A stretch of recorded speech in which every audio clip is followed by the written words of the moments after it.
Video ini saya ingin memberi 3 petuah rakyat untuk polisi. Oke, saya tidak merasa mewakili rakyat Indonesia, tapi saya yakin apa yang saya katakan di sini cukup mewakili nurani dan harapan rakyat terhadap polisi. Petuah pertama, polisi perlu memahami posisi strategis mereka dalam perjalanan NKRI. Polisi yang sekarang adalah yang paling kuat dalam sejarah Indonesia modern. Jauh lebih kuat dari Polri di era-era sebelumnya. Jumlah anggota Polri juga lebih besar dari gabungan TNI Angkatan Darat, Angkatan Laut, dan Angkatan Udara. Polri adalah angkatan polisi yang terbesar di Asia Tenggara, jauh lebih besar dari polisi di Thailand, Malaysia, atau Vietnam. Namun bukan saja yang terbesar, polisi di Indonesia jauh lebih powerful dari polisi di negara-negara ASEAN lainnya. Dan polisi Indonesia juga lebih powerful dari institusi lainnya. TNI, intelijen, kejaksaan, Kementerian Teknis, Bank Indonesia, BUMN, KPK, birokrasi, diplomat, dan lain sebagainya. Mengapa? Karena polisi bertugas menegakkan hukum yang menyentuh seluruh aspek kehidupan bangsa. Polisi menempati posisi strategis sebagai nexus atau titik lintas dari berbagai arus besar kehidupan bangsa kita. Kalau semua polisi profesional dan bersih, maka bukan keamanan saja yang akan membaik, namun juga kesejahteraan akan tumbuh, keadilan akan menguat, demokrasi akan semakin mapan, reformasi akan melaju, kepercayaan publik akan naik, dan NKRI akan semakin kuat.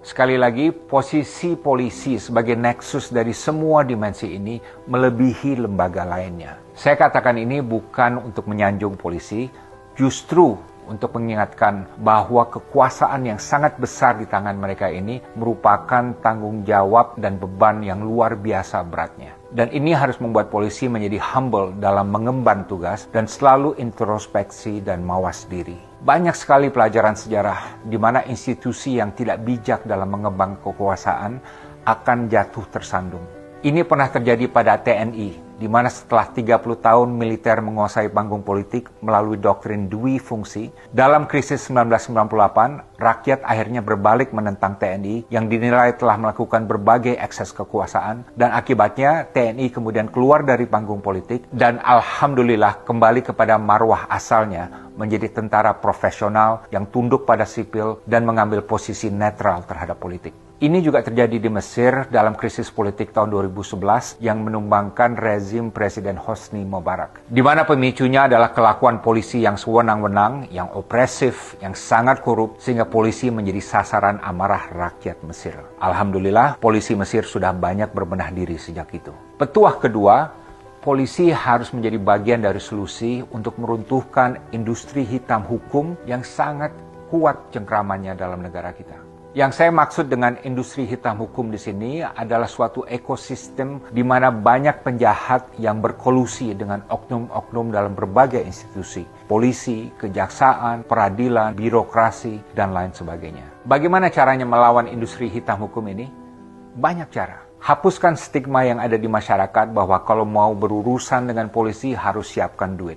Jangan ada polisi yang menjadikan hukum sebagai komoditi bisnis yang bisa dijual untuk memperkaya diri. Ingat tauladan pengabdian total yang dicontohkan oleh Kapolri Hugeng Iman Santoso.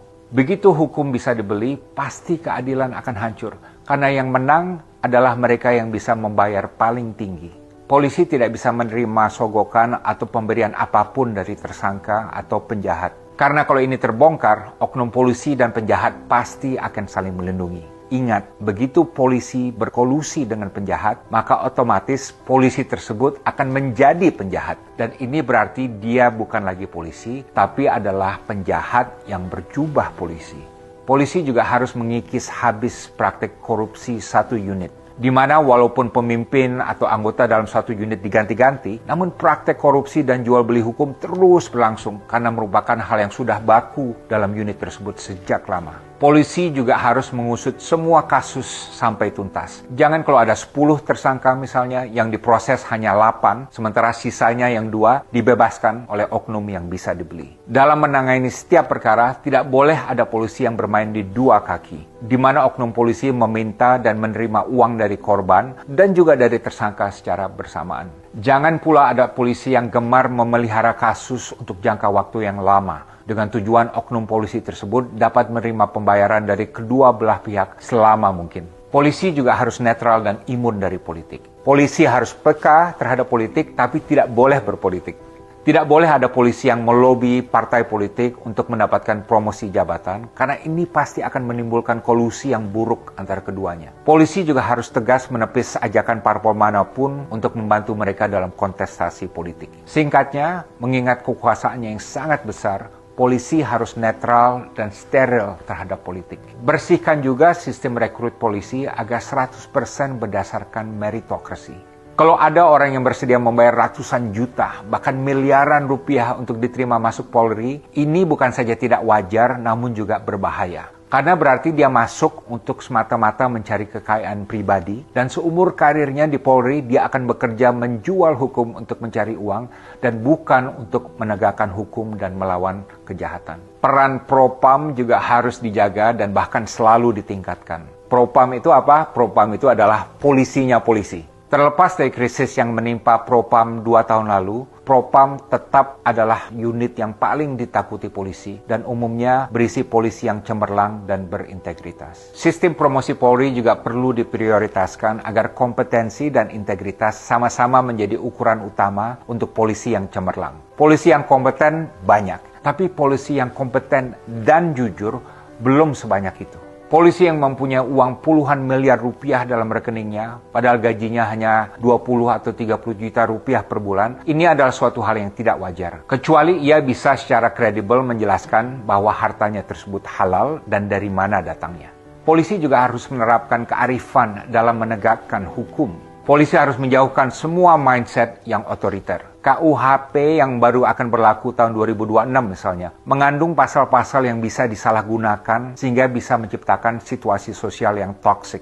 Sebagai contoh, kasus yang dulu menimpa musisi Ariel mungkin sesuai dengan hukum yang berlaku, namun pemenjaraan Ariel tidak sesuai dengan rasa keadilan. Di sini kita semua perlu hati-hati untuk menghindari terjadinya kemunafikan sistemik, di mana ada banyak orang yang akan terjerat hukum untuk hal-hal yang sebenarnya ranah pribadi yang bukan urusan pemerintah, sementara penegak hukum yang menjerat mereka juga banyak yang melakukan hal yang persis sama dalam kehidupan pribadi mereka. Petuah ketiga di abad ke-21 dan menghadapi berbagai tantangan yang sangat berat ini, polisi perlu memperkuat sense of purpose-nya. Saya sangat apresiasi program presisi yang diluncurkan oleh Kapolri untuk membenahi Polri. Saya ada usulan tambahan.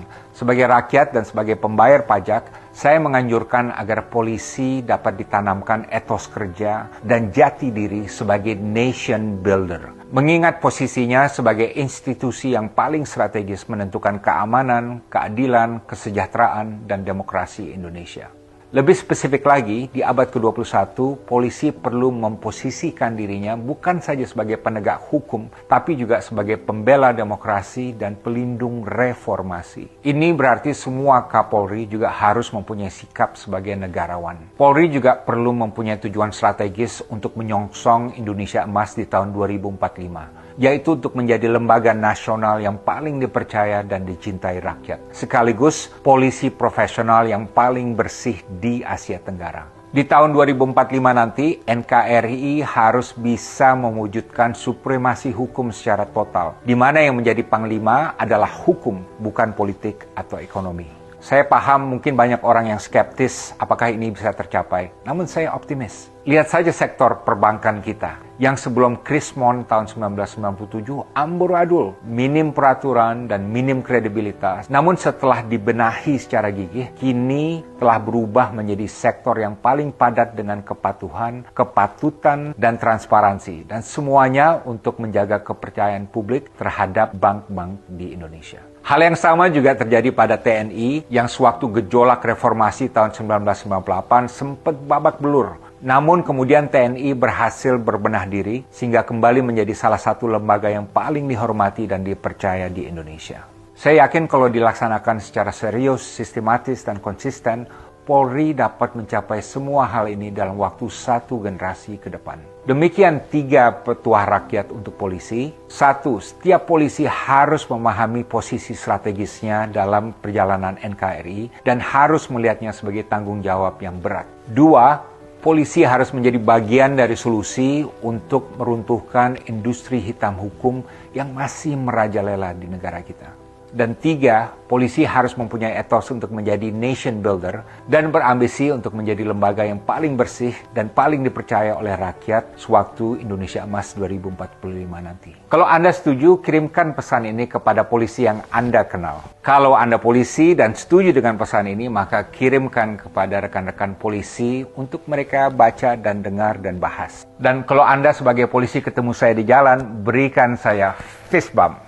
Dan boleh juga traktir saya dendeng belado, makanan kesukaan saya. Saya Dino Patijalal, salam Indonesia Emas, salam diplomasi.